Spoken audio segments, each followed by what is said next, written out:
Champlain proceeds at 30 knots, and 2 hours after taking the astronauts aboard, comes alongside the floating Gemini 5. The tiny spacecraft and its crew have set 5 world records. Through them, the United States has chalked up the longest flight in space, far topping Russian cosmonaut Valery Bykovsky's 119 hours of 2 years ago. It has amassed the greatest total of man-hours in space, nearly 640, as against the Russians' 507. This country can claim the longest multi-manned flight, the most revolutions around the Earth, and with its 9 to the Soviets' 8, the most manned flights in space.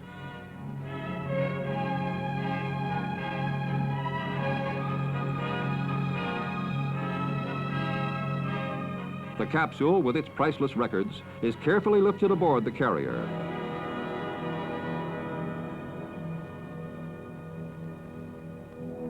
The scorched heat shield shows the searing effects of re-entry. The capsule began its descent north of Hawaii, ending off Bermuda. Sharks are a hazard outer space doesn't offer.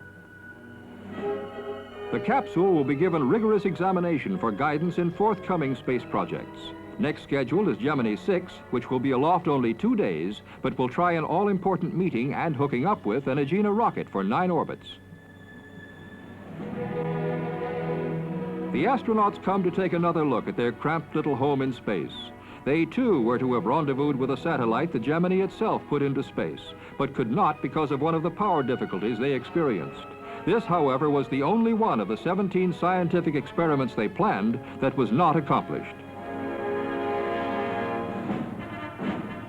After Gemini 6, there will be 12 to 14-day Gemini 7, probably in February.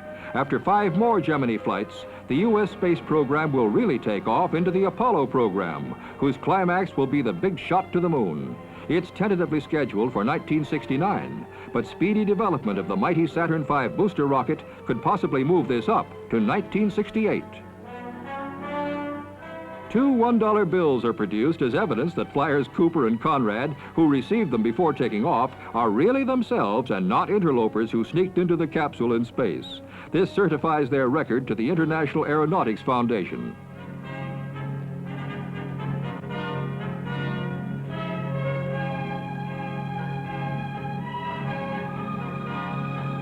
Now it's time to relax.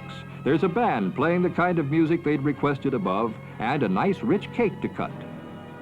For their first meal after 8 days of capsule fare, the astronauts were allowed to eat almost anything they wanted.